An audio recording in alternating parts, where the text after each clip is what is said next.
গাইবান্ধার গোবিন্দগঞ্জ উপজেলায় লাভজনক ফসল হিসাবে দিন দিন জনপ্রিয়তা পাচ্ছে আখ চাষ। বিশেষ করে মিলিং ও চিম টাইপ আখ চাষ করে অনেক কৃষক অর্থনৈতিকভাবে স্বাবলম্বী হচ্ছেন। এই কুশলটা আবাদ করলে 2-3 বার কাটা যায়, যাতে দ্বিগুণ পয়সা পাওয়া যায়। প্রায় এক বিঘা জমির থেকে প্রায় 1 লাখ, 1.5 লাখ, 2 লাখ টাকা পর্যন্ত বিক্রি করা যায়। কারণ এর গন্তি টাকার সব, আর টাকার মান নেই।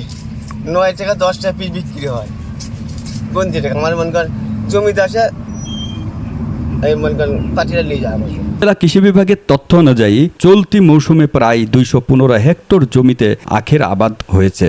অনুকূল আবহাওয়া, উর্বর মাটি এবং বাজারে ভালো দাম পাওয়ায় কৃষকদের আগ্রহ বেড়েছে আখ চাষে।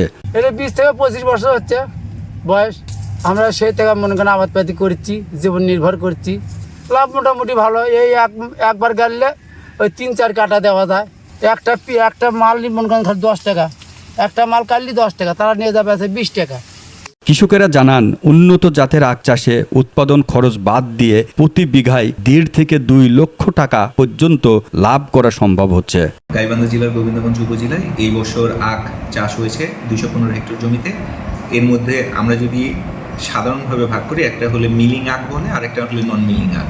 মিলিং আখটা প্রধানত আমাদের এইখানকার আখটা যায় জয়পুরহাট সুগার মিলে, সেইখানে থেকে কৃষকরা লাভবান হচ্ছে। আর বাদ বাকি যে চিম টাইপ আখটা আছে, সেইটা কৃষকরা নিজেরাই উৎপাদন করতেছে এবং বাইরের বাজারে তারা এটা বিক্রি করতেছে।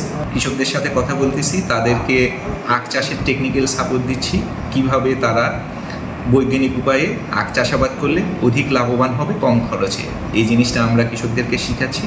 দিনকে দিন গোবিন্দগঞ্জে আখ চাষ আরও বেশি কৃষকরা আগ্রহ হচ্ছে এবং কৃষকরা বেশি বেশি আখ চাষ করতেছে এবং কৃষকরা লাভবান হচ্ছে।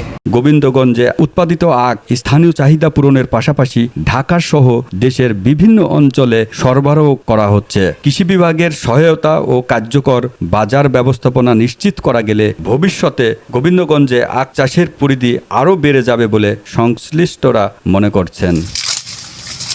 ওয়াজেদ আলী, গোবিন্দগঞ্জ উপজেলা সংবাদদাতা, বাংলাদেশ বেতার, রংপুর।